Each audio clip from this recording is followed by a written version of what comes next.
الحمد لله وكفى اصطفى أما بعد أعوذ بالله من الشيطان الرجيم بسم الله الرحمن الرحيم ألا لله الدين الخالص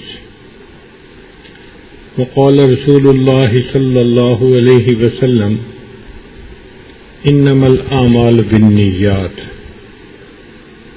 سبحان ربك رب العزة عما يصفون وسلام على المرسلين والحمد لله رب العالمين اللهم صل على سيدنا محمد وعلى آل سيدنا محمد وبارك وسلم.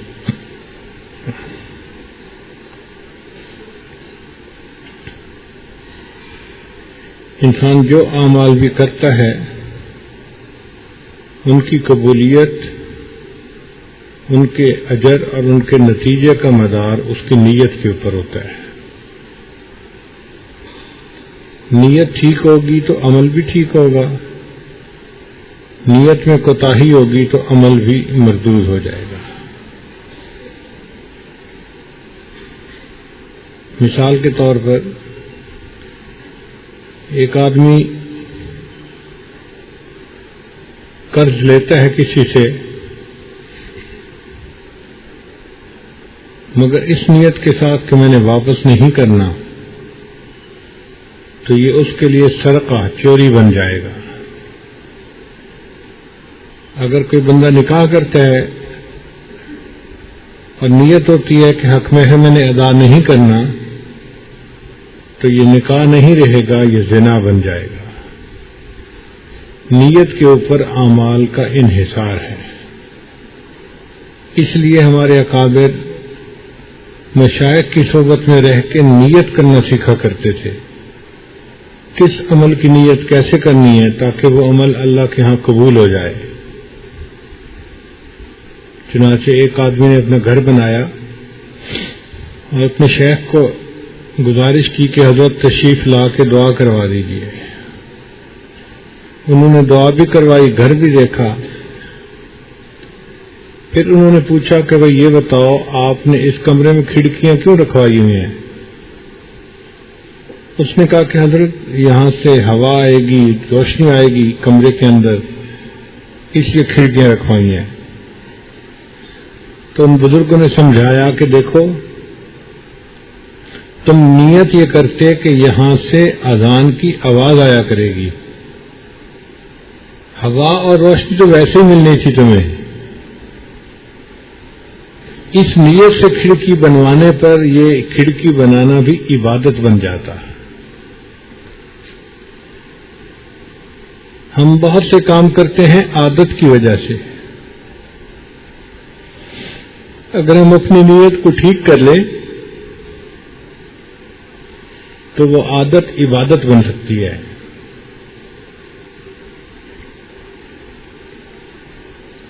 چنانچہ ایک بزرگ فرماتے ہیں کہ میں 10 سال اپنے شیخ کی خدمت میں رہا اور انہوں نے 10 سال میں سے 8 سال مجھے نیت ٹھیک کرنا سکھایا. اس کی اتنی اہمیت ہے نیت ٹھیک کرنا. انسان اپنے ہر عمل کو دیکھتا رہے کہ کیا میں اللہ کے لیے کر رہا ہوں یا اس نیت میں کچھ اور بھی شامل ہے. اللہ تعالیٰ کو وہ اعمال پسندیدہ ہیں جو خالص اللہ کی رضا کے لیے کیے جائیں. الا للہ الدین الخالص، اللہ تعالیٰ کو خالص دین مطلوب ہے.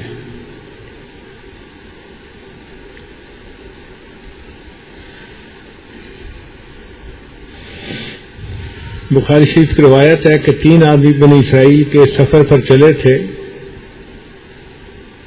راستے میں بارش شروع ہو گئی تو پناہ لینے کے لیے وہ ایک پہاڑ کی غار کے اندر چھپ گئے. اللہ کی شان دیکھیں کہ ایک بڑی چٹان اوپر سے کہیں نیچے گری اور اس غار کے منہ کے اوپر آ کر ٹک گئی.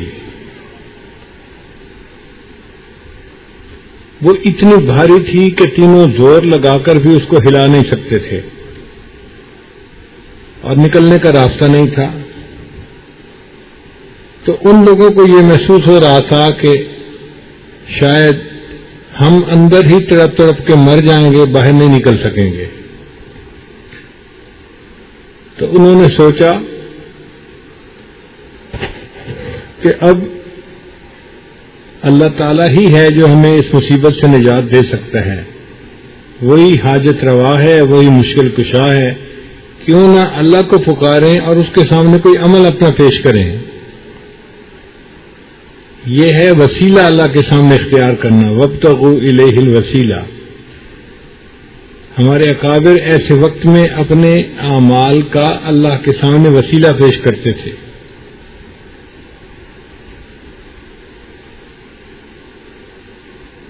ان میں سے ایک نے کہا کہ یا اللہ, آپ جانتے ہیں میری والدہ تھی اور میں ان کی خدمت کرتا تھا. جب میں بکریاں چرا کے آتا تھا تو اپنی والدہ کو پہلے دودھ پلاتا تھا, بچوں کو بعد میں پلاتا تھا. ایک رات میں آیا تو والدہ سوئی ہوئی تھی, تو میں دودھ لے کر ان کے بستر کے پاس کھڑا ہو گیا کہ جیسے ہی اٹھیں گی تو میں دودھ پیش کروں گا. وہ پوری رات سوئی رہی اور میں پوری رات جاگتا رہا. اے اللہ, اگر میں یہ عمل تیری رضا کے لیے کیا ہے تو اس مصیبت سے ہمیں نجات عطا فرما. اللہ تعالیٰ نے دعا قبول فرما لی اور چٹان تھوڑی سی سرک گئی, مگر ابھی بھی اتنا راستہ نہیں بنا تھا کہ وہ باہر نکل سکیں. پھر دوسرے بندے نے اللہ کے سامنے دعا کی, اے اللہ, آپ جانتے ہیں ایک مزدور میرے پاس کام کرتا تھا, پھر اس نے آنا بند کر دیا. اس کے کچھ پیسے میرے ذمے تھے, میں نے اس کا حساب رکھا. جب وہ نہ آیا تو میں نے اس کے پیسوں سے کچھ بکریاں خرید لیں. ان بکریوں میں برکت ہو گئی اور وہ بہت ساری بڑھ گئیں. پھر کئی سال کے بعد وہ واپس آیا اور اس نے آ کر مجھ سے پیسے مانگے. اگر اس کے جو پیسے بنتے تھے میں اسے دے دیتا تو وہ مطمئن ہو جاتا. میں نے دل میں سوچا کہ نہیں, میں نے اس کی نیت کر کے بکریاں خریدی تھیں اور بکریوں میں اللہ نے برکت ڈال دی تھی. اب پیسے جو بڑھ گئے ہیں وہ بھی اسی کے ہیں. وہ بھی اسی کے ہیں. اے اللہ, تیری رضا کے لیے میں نے اس کو وہ بڑے ہوئے پیسے بھی دے دیے. اگر یہ عمل میں نے آپ کے لیے کیا ہے تو میرے عمل کو قبول فرما کے مصیبت سے نجات عطا فرما دیجیے. چٹان تھوڑا اور سرک گئی. اب تیسرے بندے نے دعا مانگی, یا اللہ, آپ جانتے ہیں کہ میری ایک رشتہ دار نوجوان لڑکی تھی اور میں اس پہ فریفتہ تھا اور چاہتا تھا کہ کسی طرح میں اس سے اپنا جسمانی تعلق اختیار کر لوں. ایک مرتبہ کسی مجبوری کے تحت وہ میرے پاس کچھ قرض لینے کے لیے آئی تو میں نے قرض کے بدلے اس کو گناہ پہ مجبور کر دیا. لیکن جب گناہ کے لیے میں تیار ہوا تو وہ عورت کانپنے لگی. میں نے اس سے پوچھا کہ تم کیوں کانپ رہی ہو, خوفزدہ کیوں ہو؟ اس نے کہا کہ میں نے یہ گناہ کبھی نہیں کیا اور اب مجبوری کی وجہ سے یہ گناہ کرنا پڑ رہا ہے, مگر اللہ کا ڈر میرے اوپر غالب ہے. یا اللہ, میں نے اس کو جو پیسے اس کو چاہیے تھے وہ بھی دے دیے اور گناہ کے بغیر بھیج دیا. اگر یہ کام میں نے آپ کی رضا کے لیے کیا ہے تو آپ ہمیں مصیبت سے نجات دے دیجیے. اللہ تعالیٰ نے کرم فرمایا, چٹان اپنی جگہ سے ہٹ گئی اور وہ تینوں نجات پا گئے. اب اگر غور کریں تو اس واقعے میں 3 چیزیں ہیں. پہلے نے اپنی والدہ کے ساتھ حسن سلوک والا عمل پیش کیا اس کو معاشرت کہتے ہیں. دوسرے بندے نے اپنے مزدور کے پیسے جتنے بنتے تھے پورے ادا کر دیے، اس کو معاملت کہتے ہیں. اور تیسرے نے اللہ کے گناہ کو اللہ کے ڈر سے چھوڑ دیا، اس کو عبادت کہتے ہیں.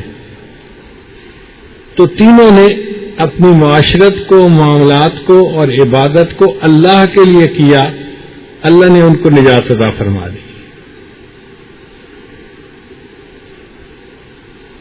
تو دنیا کے اندر 3 بندوں کو اللہ نے مصیبت سے نجات عطا فرما دی اعمال کے ٹھیک ہونے کی وجہ سے.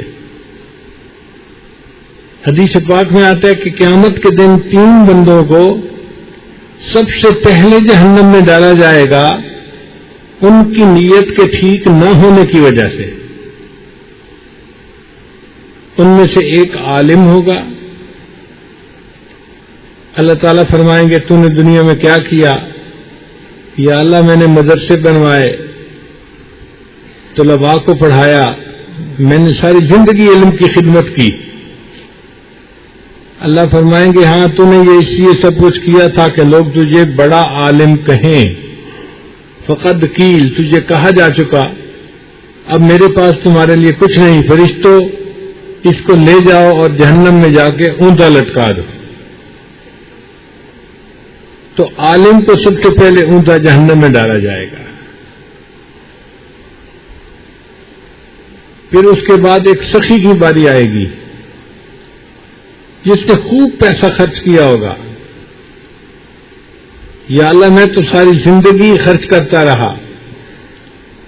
اللہ تعالیٰ فرمائیں گے ہاں تو اس لیے خرچ کرتا تھا کہ لوگ تجھے سخی کہیں، بڑی تعریفیں لوگوں نے تیری کر دی، میرے پاس کوئی تیرا عمل نہیں ہے.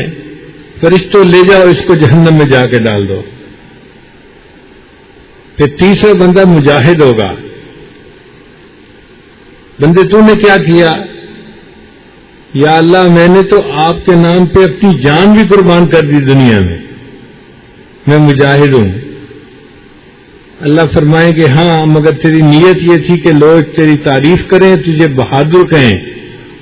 تو لوگوں نے تجھے بہت تعریفیں کر کے بہادر کہا، میرے پاس تمہارا کوئی عمل نہیں ہے. فرشتوں لے جاؤ اس کو جہنم میں جا کے ڈال دو. تو دیکھو 3 آدمی ہیں اور تینوں نے گناہ نہیں کیا. ایک نے علم کی خدمت کی، دوسرے نے فلاحی کام کیے اور تیسرے نے جہاد کیا. مگر یہ تینوں نیک کام کرنے والے بندے نیت کی خرابی کی وجہ سے جہنم میں جا رہے ہیں، جبکہ دنیا میں 3 آدمی اپنے عمل کی نیت اچھی ہونے کی وجہ سے مصیبت سے نجات پا رہے ہیں. تو ہمیں بھی اپنے اعمال کی نیت کا بہت خیال رکھنا چاہیے. تھوڑی سی بھی اس میں کوئی ملاوٹ نظر آئے تو نیت کو فوراً ٹھیک کریں.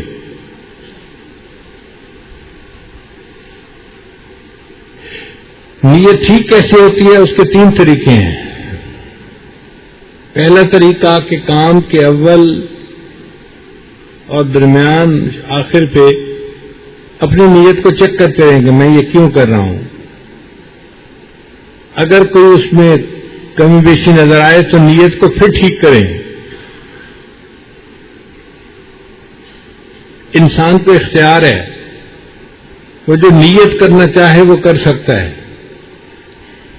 تو اپنی نیت کو ٹٹولتے رہنا یہ پہلا عمل ہے. اور دوسرا عمل مخلص لوگوں کی صحبت اختیار کرنا. خربوزے سے خربوزہ رنگ پکڑتا ہے. جب اللہ والوں کی صحبت میں بندہ رہتا ہے تو ان کی صفات بندے میں منتقل ہوتی ہیں اور انسان کو بھی اخلاص کے ساتھ اعمال کرنے کی توفیق نصیب ہو جاتی ہے.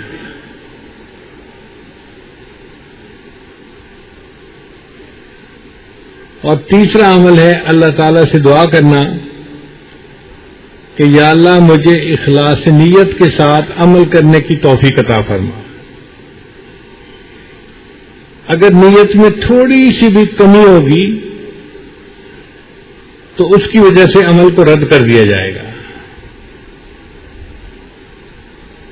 اللہ تعالیٰ کو بالکل صاف عمل چاہیے جس میں 100% نیت اللہ کی رضا ہو.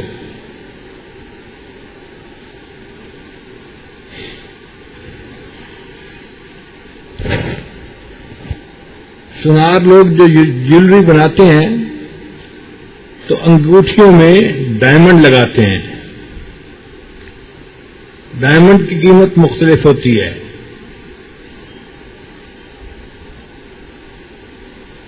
اور اس کی قیمت بڑھتی بھی عجیب طریقے سے ہے. اگر 1 کیرٹ کا ڈائمنڈ خریدیں تو 10 لاکھ کا آ جائے گا. اگر 2 کیرٹ کا خریدیں تو 20 لاکھ کا آ جائے گا.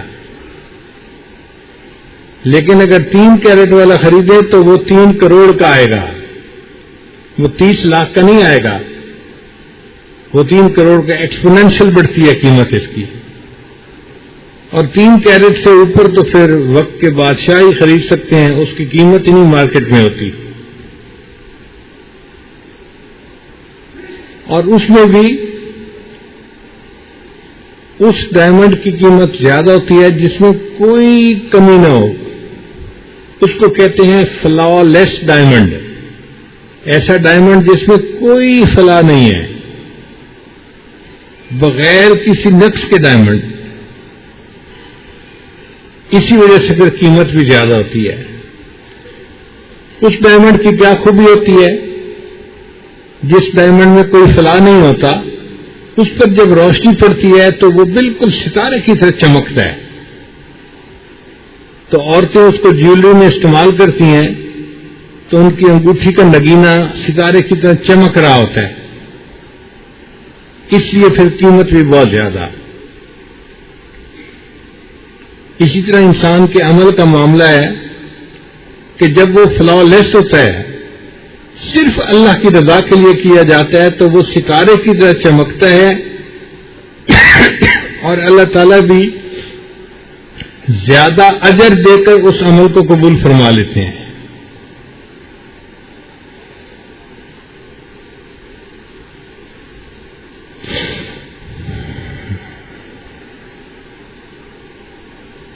اکابرین کے واقعات پڑھیں تو حیران ہوتے ہیں کہ وہ کس طرح اللہ کی رضا کے لیے ہر عمل کرتے تھے. حضرت علی رضی اللہ تعالیٰ عنہ نے ایک مرتبہ ایک کافر سے مقابلہ کیا اور اس کو زمین پر گرایا اور چاہتے تھے کہ اس کو تہ تیک کر کے ختم کر دیں. اس کم بخت نے کیا کیا؟ حضرت علی عنہ کے چہرے پہ تھوک دیا. اب جیسے ہی اس نے چہرے پہ تھوکا حضرت علی عنہ نے اس کو چھوڑ دیا. وہ خود بھی حیران کہ ہونا تو یہ چاہیے تھا کہ پہلے اگر قتل نہ بھی کرتے تو میں نے چہرے پہ تھوکا ہے تو اب غصے میں آ کے قتل کر دیتے, مگر معاملہ الٹا ہوا. اس نے پوچھا آپ نے مجھے چھوڑ کیوں دیا؟ حضرت علی عنہ نے فرمایا میں تجھے اللہ کی رضا کے لیے قتل کر رہا تھا. جب تو نے میرے چہرے پہ تھوکا تو مجھے غصہ آیا. اب اگر میں قتل کرتا تو یہ میرے اپنے ذات کا غصہ بھی شامل ہوتا, اللہ کی رضا نہ ہوتی. تو میں نے چھوڑ دیا کہ میں کوئی کام اپنی وجہ سے نہیں کر سکتا, میں اللہ کے لیے کرنا چاہتا ہوں. اس سے اندازہ لگائیے کہ ہمارے اکابرین کتنا باریکی کے ساتھ اپنے عمل کی نیت کو دیکھتے تھے, خوردبین لگا کے دیکھتے تھے. کہیں تھوڑا سا بھی اونچ نیچ ہو جاتی تو فوراً اپنی نیت کو ٹھیک کرتے تھے.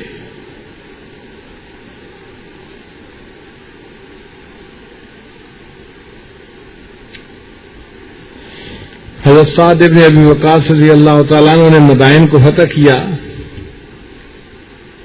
تو اللہ تعالیٰ نے مسلمانوں کو بہت سارا مال غنیمت دیا. جو مدائن کا بادشاہ تھا وہ قتل ہو چکا تھا اور بہت سارا مال مسلمانوں کے ہاتھ لگا تھا. تو مسلمانوں کے امیر نے اعلان کروایا کہ جس مجاہد کے پاس جو کچھ بھی ہے وہ لا کے اس کو اپنے امیر کے پاس جمع کروا دے، پھر ہم حساب سے اس کو سب مجاہدین کے اندر تقسیم کریں گے۔ چنانچہ جس کے پاس جو کچھ تھا سب لوگ لے کے آئے۔ اب سامان تو بہت سارا آ کے جمع ہو گیا، لیکن ایک چیز مسنگ تھی کہ جو بادشاہ کو قتل کیا گیا تھا تو بادشاہ کے سر پہ ایک تاج تھا، اور اس تاج میں بڑے قیمتی ہیرے موتی لگے ہوئے تھے، اس کی بڑی مالیت تھی، وہ واپس نہیں آیا تھا۔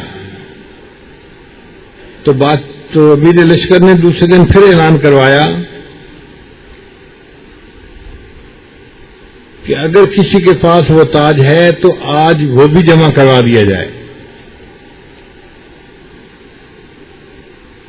تو بادشاہ اکیلا بیٹھا ہوا تھا، اس نے دیکھا کہ ایک نوجوان آیا، پھٹے ہوئے اس کے کپڑے تھے، لگ رہا تھا کہ بہت ہی غریبی کی زندگی گزارنے والا بندہ ہے، اور اس نے ایک کپڑے کے اندر وہ تاج جو تھا وہ لپیٹا ہوا تھا۔ وہ آیا اور بادشاہ کو وہ تاج دے کر واپس جانے لگا۔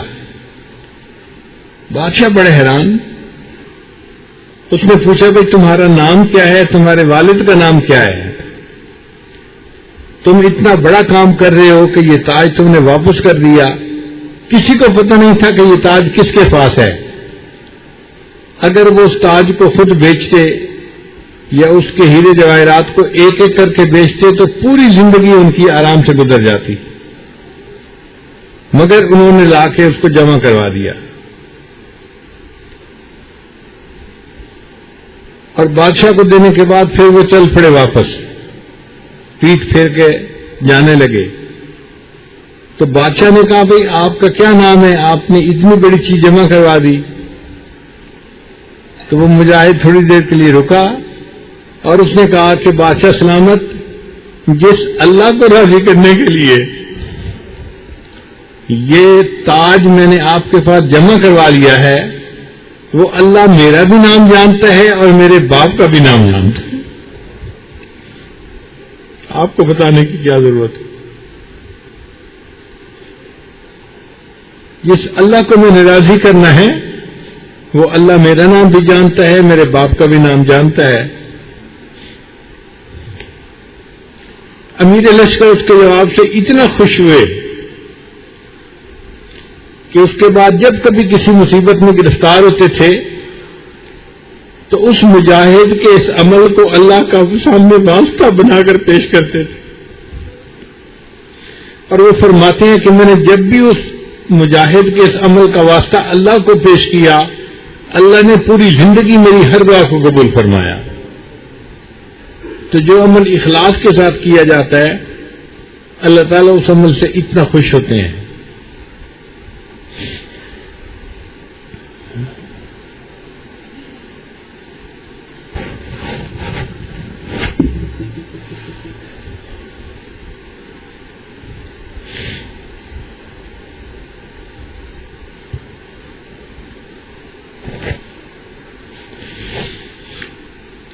چنانچہ ایک بزرگ گزرے ہیں حضرت خواجہ نظام الدین اولیاء رحمۃ اللہ علیہ، وہ چشتیہ سلسلہ کے بزرگ تھے،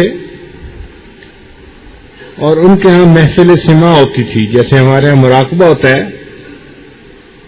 ان کے ہاں اشعار پڑھے جاتے تھے، اس کو محفل سماع کہا جاتا تھا۔ آج کل کی قوالی نہیں تھی، آج کل کی قوالی میں تو ساز ہوتا ہے اور گانے کو اسلامی رنگ دے دیا جاتا ہے۔ وہ اچھی آواز کے ساتھ اللہ کی محبت میں، نبی علیہ السلام کی محبت میں اشعار پڑھتے تھے، اس کو محفل سماع کہا جاتا تھا۔ تو حضرت خواجہ نظام الدین اولیاء رحمۃ اللہ علیہ کبھی کبھی وہ مجلس منعقد کرواتے تھے۔ حکومت کی طرف سے ایک بڑے عالم تھے، قاضی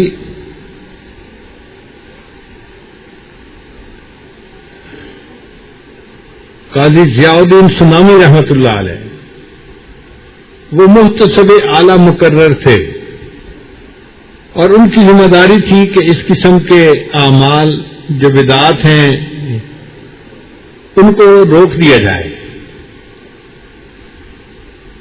تو قاضی ضیاء الدین سنامی رحمۃ اللہ کو جب پتہ چلتا کہ فلان جگہ پہ محفل سما ہو رہی ہے، وہ وہاں پہنچتے اور اس محفل کو ختم کروا دیتے، لوگوں کو اٹھا دیتے، گھروں میں بھیج دیتے۔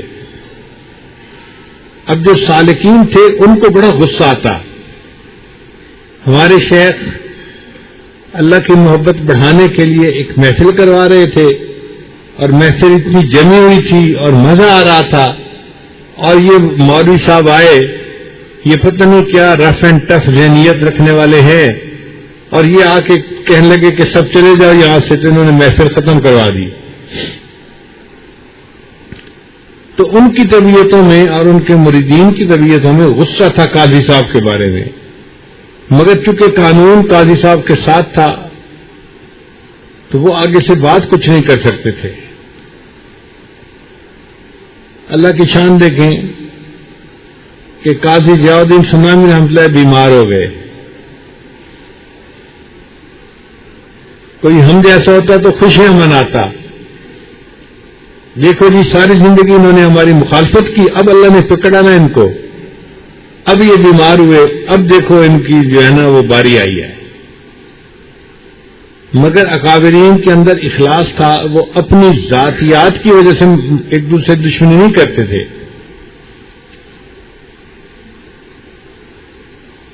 حضرت خواجہ نظام اولیاء رحمۃ اللہ کو پتہ چلا کہ قاضی صاحب بیمار ہو گئے ہیں، اور بیماری جو ہے وہ زیادہ خطرناک ہے، تو وہ چلے کہ میں جا کے ان کی عیادت کرتا ہوں، بیمار پرسی کرتا ہوں۔ دروازے پر پہنچے اور انہوں نے دروازہ کھٹکھٹایا، اندر سے قاضی ضیاء الدین سنامی رحمۃ اللہ کا ایک خادم تھا، اس نے آ کے دروازہ کھولا، دیکھا کہ نظام الدین اولیاء رحمۃ اللہ کھڑے ہیں، پوچھا کیسے آئے؟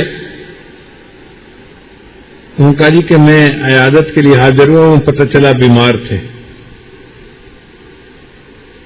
اس نے جا کے قاضی صاحب کو بتایا، قاضی صاحب نے کہا بھئی بات یہ ہے کہ ان کے ساتھ میری ایکویشن کوئی شروع سے ٹھیک نہیں ہے، اور یہ میرا اب مرنے کا وقت ہے، اور میں نہیں چاہتا کہ کوئی ایسی بات ناخوشگوار پیش آئے کہ میری طبیعت کے اوپر تکدر ہو، تو آپ ان سے معذرت کر دیں کہ میں اس وقت رجوع اللہ کی کیفیت میں ہوں، میں کسی سے ملنا نہیں چاہتا۔ تو جب انہوں نے یہ پیغام بھجوایا تو خواجہ نظام الدین اولیاء رحمۃ اللہ علیہ فکر مند ہوئے کہ آخری وقت ہے اور وہ ملنا نہیں چاہتے، تو یہ تو پھر میری ان سے ملاقات ہی نہیں ہو سکے گی۔ تو خواجہ نظام الدین اولیاء رحمۃ اللہ نے اس خادم کو کہا کہ حضرت کو جا کر یہ کہو کہ ایک بندہ اپنے عمل پر توبہ کرنے کی نیت سے آپ کے پاس آیا ہے، آپ اس کو موقع دے دیں، وہ آپ کے سامنے آ کے توبہ کر لے۔ اب جب یہ پیغام قاضی صاحب کے سامنے گیا تو قاضی صاحب نے فوراً اٹھ کر اپنے سر سے عمامہ اتارا اور اپنے شاگرد کو کہا میرے بستر سے لے کے گھر کے دروازے تک یہ میرا عمامہ بچھا دو، اور خواجہ صاحب سے کہو کہ وہ جوتوں کے ساتھ چلتے ہوئے اس عمامے پر میرے پاس آئے، کیونکہ ان کے ساتھ جو میری مخالفت تھی وہ اللہ کے لیے تھی، وہ اپنی ذاتی اغراض نہیں تھی۔ اگر وہ توبہ کی نیت سے آئے ہیں تو میں ان کو قبول کرنے کے لیے تیار ہوں۔ تو ہمارے اکابر اپنے اعمال میں اس قدر اخلاص کا خیال رکھا کرتے تھے۔ اور قریب کے زمانے کی بات سن لیجئے، ہمارے دو بزرگ گزرے ہیں، ایک حضرت مولانا شیخ علی تھانوی رحمۃ اللہ علیہ اور ایک حضرت مولانا حسین احمد مدنی رحمۃ اللہ علیہ. دونوں کی طبیعتوں میں فرق تھا. کہا یہ جاتا تھا کہ حضرت تھانوی کے ہاں جلال ہے، جو جاتا تھا وہ ڈانٹ کھاتا تھا، سختی ہوتی تھی. اور حضرت مدنی کے ہاں جو جاتا تھا تو حضرت مدنی اس کا اکرام کرتے تھے. ادھر جمال تھا طبیعت میں اور ادھر جمال تھا طبیعت میں.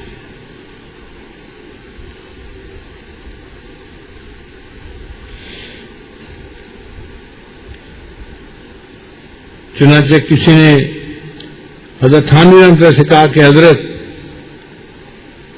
حضرت مدنی کے پاس جاتے ہیں تو وہ تو بندے کا بڑا اکرام کرتے ہیں، اور آپ کے یہاں آتے ہیں تو چھوٹی چھوٹی باتوں پہ ڈانٹ پڑتی ہے، سختی ہوتی ہے،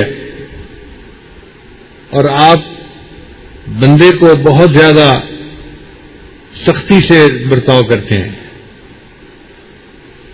تو حضرت نے فرمایا بھائی میں کیا کروں، لوگ میرے پاس جانور بن کے آتے ہیں، اب مجھے ان کے اوپر چھری چلانی پڑتی ہے، پھر سختی کرنی پڑتی ہے اصلاح کی نیت سے. کسی نے یہی بات حضرت مدنی سے رحمۃ اللہ سے کی کہ حضرت وہاں تو اتنی سختی ہے، ڈانٹ ڈپٹ ہے، ہر وقت کی ڈانٹ ڈپٹ، بات کرتے ہوئے بندہ ڈر رہا ہوتا ہے کہ پتہ نہیں آگے سے کیا رویہ ملے گا. اور آپ کے ہاں آتے ہیں تو محبت ملتی ہے، پیار ملتا ہے، اپنائیت ملتی ہے. اب ایسے موقع پہ حضرت مدنی رحمۃ اللہ علیہ اگر چاہتے تو کوئی بات کر سکتے تھے کہ ہاں ان کے ہاں سختی ہے، ہمارے یہاں نرمی ہے. حضرت نے ایسے نہیں کہا.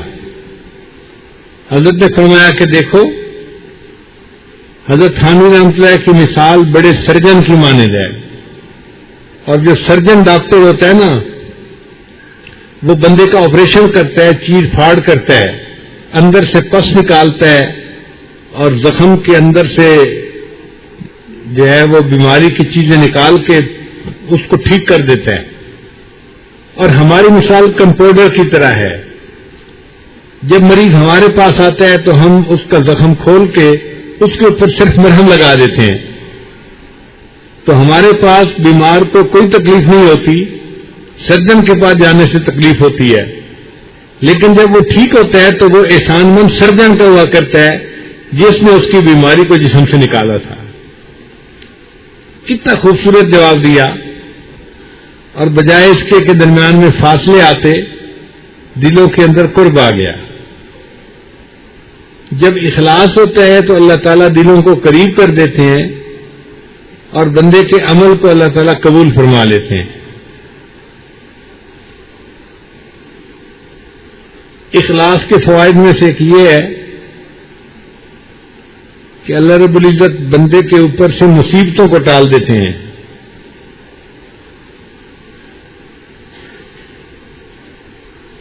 حضرت یوسف علیہ السلام اخلاص والے تھے،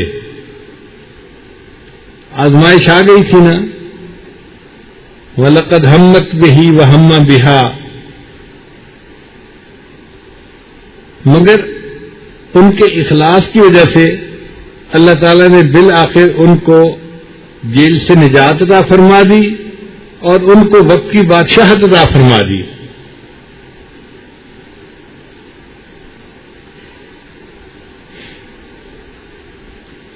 پھر اخلاص کی وجہ سے اللہ تعالیٰ بندے کے گناہوں کو جلدی معاف کر دیتے ہیں. حدیث مبارکہ میں آتا ہے کہ بنی اسرائیل کا ایک آدمی تھا جو قاتل تھا، 100 بندوں کو قتل کیا تھا، مگر توبہ کرنے میں مخلص تھا. وہ توبہ کی نیت سے چلا ایک علماء کی بستی کی جانب، راستے میں موت آ گئی، اللہ نے اس کے سب گناہوں کو معاف فرما دیا. تو اخلاص کے ساتھ اگر بندہ کوئی عمل کرے اللہ کے ہاں اتنا قبول ہوتا ہے. بخاری شریف کی روایت ہے، بنی اسرائیل کی ایک بدکار عورت تھی، فاحشہ عورت تھی. اس نے ایک پیاسے کتے کو پانی پلایا اور پیاسے کتے کو پانی پلانے پر اللہ نے اس کے سب گناہوں کو معاف فرما دیا. تو جب اخلاص کے ساتھ عمل کیا جاتا ہے تو اللہ تعالیٰ گناہوں کو معاف فرما دیتے ہیں اور اللہ تعالیٰ بندے کو اس کی امید سے بڑھ کر اجر عطا فرما دیتے ہیں. تو آج کی اس محفل میں ہم بھی اپنے ذہن میں یہ بات سوچیں کہ ہم نے جو کرنا ہے اللہ کے لیے کرنا ہے، دکھاوا نہ ہو. اچھا، اخلاص ختم کس چیز سے ہوتا ہے؟ بندے کو تعریفیں اچھی لگتی ہیں، لوگ مجھے اچھا سمجھیں، میری تعریفیں ہوں، مجھے پہچانا جائے. یہ جو طبیعت کے اندر ہے نا، اس چیز کی وجہ سے پھر بندہ اخلاص سے محروم ہو جاتا ہے.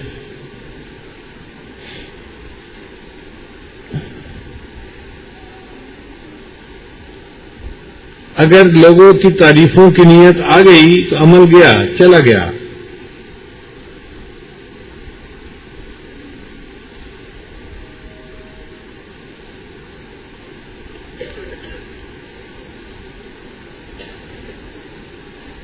دفتر کی زندگی کا ایک واقعہ مجھے اب بھی یاد آتا ہے.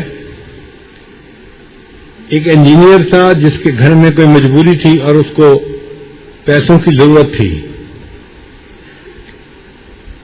وہ آیا اور مجھے کہنے لگا کہ جی مجھے آپ تنخواہ ایڈوانس دے دیں تو میری ضرورت پوری ہو جائے گی. میں نے کہا بہت اچھا سر، میں نے اس کی اپلیکیشن اپروو کر دی. وہ مجھے کہنے لگا جی کہ میرے ضرورت اس سے بھی زیادہ ہے، تنخواہ تھوڑی ہے اور میں پریشان ہوں کہ میں اپنی ضرورت کیسے پوری کروں. ابھی وہ بات ہی کر رہا تھا کہ اکاؤنٹ برانچ کا جو کیشیئر تھا وہ ادھر سے گزرا. تو وہ میرے پاس آیا اور اس نے اس بندے کو دیکھ کے کہا تمہارا ایک بل میرے پاس ہے تو آ جانا اور اس کے پیسے لے لینا. تو وہ نوجوان بڑا خوش ہو گیا کہ میرا ایک بل ہے اور مجھے اس پر پیسے مل جائیں گے. وہ فوراً اکاؤنٹ برانچ میں گیا پیسے لینے کے لیے، مگر کچھ دیر بعد جب واپس آیا تو بہت ہی ڈھیلا ڈھیلا. میں نے پوچھا کیا بنا؟ کہنے لگا حضرت وہ بل تو تھا لیکن اس کے پیسے پہلے مل چکے تھے، اس کے اوپر پیڈ آف کی مہر لگی ہوئی تھی. تو جب کیشیئر نے وہ مہر دیکھی اس نے کہا بھائی اس کے تو پیسے آپ کو پہلے مل چکے، اب اس کے پیسے نہیں ہیں. تو یہ واقعہ مجھے آج بھی یاد آتا ہے. ہم اگر عمل کرتے ہوئے دل میں یہ نیت کرتے ہیں کہ لوگ تعریفیں کریں تو کسی ایک بندے نے بھی کہہ دیا نا جی بیان بڑا اچھا تھا جی، اجتماع میں تو بڑے لوگ آئے جی، اس دفعہ تو انتظام بہت اچھا تھا جی. اور اگر ہماری نیت میں بھی کوئی اسی قسم کی چیز تھی تو یہ ایک فکرہ اس کے بولنے پر ہمارے عمل پر پیڈ آف کی مہر لگ جائے گی. اللہ فرمائیں گے اس کو اس کا اجر مل چکا، اللہ کے پاس اس کا اجر کوئی نہیں ہوگا. تو ہر وقت دل میں ڈر رہے کہ کوئی تھوڑی سی بھی نیت ایسی نہ ہو کہ جس کی وجہ سے اتنی مشقت کے ساتھ ہم عمل کرتے ہیں اور اس کے اوپر پیڈ آف کی مہر لگ جائے اور قیامت کے دن پھر ہمیں اس پر کچھ نہیں ملے گا.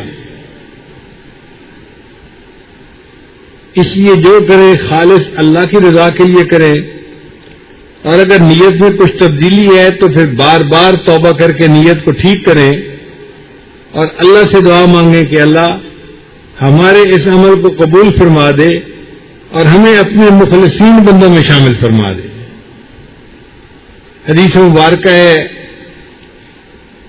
الناس کلہم ہالکون الا العالمون، انسان سارے کے سارے ہلاک ہونے والے ہیں سوائے علماء کے.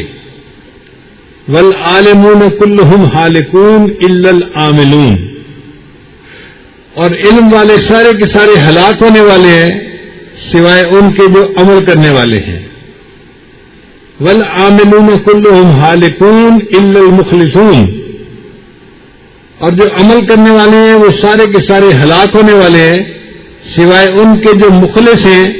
والمخلصون على خطر عظیم، اور مخلص بھی بڑے خطرے میں ہیں، پتہ نہیں عمل قبول ہوں گے یا نہیں ہوں گے. اب آپ بتائیے کہ جب مخلص لوگ بھی خطرے میں ہیں تو ہماری کیا اوقات ہے؟ اور واقعی یہ بات سچ ہے.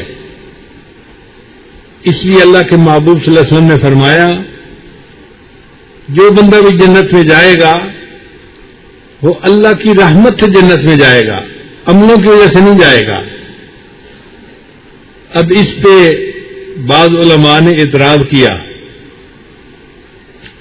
کہ جی قرآن مجید میں جنت کا تذکرہ ہے اور اللہ فرماتے ہیں جزاء بما کنتم تعملون، یہ بدلہ ہے تمہارے ان اعمال کا جو تم کرتے تھے. تو آیت سے تو پتہ چلتا ہے کہ عملوں کی وجہ سے جنت ملے گی، اور حدیث پاک میں اللہ فرماتے ہیں کہ میری رحمت سے جنت ملے گی. تو علماء نے اس کی بڑی تفصیل کی ہے. بخاری شریف کی روایت ہے بنی اسرائیل میں ایک آدمی تھا جو اللہ کا عاشق تھا. اس نے ایک پہاڑ کی چوٹی کے اوپر کمرہ بنایا تھا اللہ کی عبادت کے لیے، اور 400 سال اس نے اپنے اللہ کی عبادت کی. آپ اندازہ لگائیے وہ کتنا عاشق ہوگا کہ جس نے ہر طرف سے ہٹ کٹ کے 400 سال اللہ کی عبادت کی. ہماری تو عمر یہ بھی 60 کے قریب پہنچی ہے، 400 سال تو بڑی عمر ہوتی ہے. 400 سال عبادت میں گزار دینا بہت بڑی بات ہے. اور پھر اس نے یہ دعا مانگی کہ یا اللہ میرا دل چاہتا ہے کہ جب مجھے موت آئے تو اس وقت میں نماز میں سجدے کی حالت میں ہوں، تب آپ مجھے موت دیں. اللہ نے اس کی دعا کو قبول کر لیا اور اس کو سجدے کی حالت میں موت آئی. اب آپ بتائیے کہ 400 سال اللہ کی عبادت میں لگا دیے اور موت اتنی پیاری کہ نماز میں سجدے کی حالت میں روح قبض کر لی گئی. جب اللہ کے حضور پیشی ہوئی اللہ تعالیٰ نے فرشتوں کو فرمایا اس بندے کو میرے فضل کی وجہ سے رحمت کی وجہ سے جنت بھیج دو. اس نے کہا اے اللہ بے عملی، میرے عملوں کی وجہ سے. اللہ نے فرمایا میری رحمت کی وجہ سے. اس نے پھر کہا میرے عملوں کی وجہ سے. جب اس نے کہا نا کہ میرے عملوں کی وجہ سے مجھے جنت بھیجے، اللہ نے فرشتوں کو فرمایا اس کی پوری زندگی کی عبادت کو اور جو میں نے اس کو نعمتیں دی ہیں ان کا ذرا آپس میں حساب کرو کہ کیا بنتا ہے. حدیث مبارکہ میں ہے کہ جب حساب کیا گیا تو 400 سال کی عبادت اس کی آنکھوں کی بینائی کا بدلہ نہ بن سکی. اللہ نے فرمایا میرے بندے تیرے 400 سال کی عبادت تو میری آنکھوں کی بینائی کا بدلہ نہ بن سکی، فرشتوں لے جاؤ اس کو جہنم میں. جب جہنم میں لے جانے کا حکم دیا تب وہ رویا اور کہنے لگا اللہ بس اپنی رحمت سے آپ مجھے جنت دے دیجیے. تو نبی علیہ السلام نے فرمایا کہ ہر بندہ قیامت کے دن اللہ کی رحمت کی وجہ سے جنت میں جائے گا. ایک صحابی نے پوچھا اے اللہ کے حبیب صلی اللہ علیہ وسلم آپ بھی اللہ کی رحمت سے جنت میں جائیں گے؟ تو نبی علیہ السلام نے فرمایا الا ان یتغمدنی اللہ برحمتی، ہاں میرے اوپر بھی اللہ تعالیٰ کی رحمت جب متوجہ ہو جائے گی تو مجھے بھی اللہ پھر جنت عطا فرمائے. اللہ کے محبوب صلی اللہ علیہ وسلم جو امام الانبیاء ہیں ان کی پوری زندگی معصوم، اتنی کامل عبادت ان کی، اس کے باوجود حدیث پاک میں آتا ہے انہوں نے فرمایا ما عبدنا کا حق کا عبادتک، اے اللہ جیسے آپ کی عبادت کا حق تھا میں حق ادا نہیں کر سکا. اگر اللہ کے حبیب صلی اللہ علیہ وسلم بھی عبادت کا حق نہیں ادا کر سکے تو ہماری باتیں کیا حیثیت رکھتی ہیں؟ ہم کس کھیت کی گاجر مولی ہیں؟ اس لیے جو اعمال کرنے والے اور نیکی کی زندگی گزارنے والے ہیں ان کا بھی ناز نخرہ نہیں چل سکتا. وہ بھی روتے رہیں، اللہ سے قبولیت مانگتے رہیں کہ اللہ عمل تو ہم نے کر دیے ہیں، اب جیسے بھی ہیں ان کو آپ قبول فرما لیجئے، ہمیں اس کے اجر سے محروم نہ فرمائیے.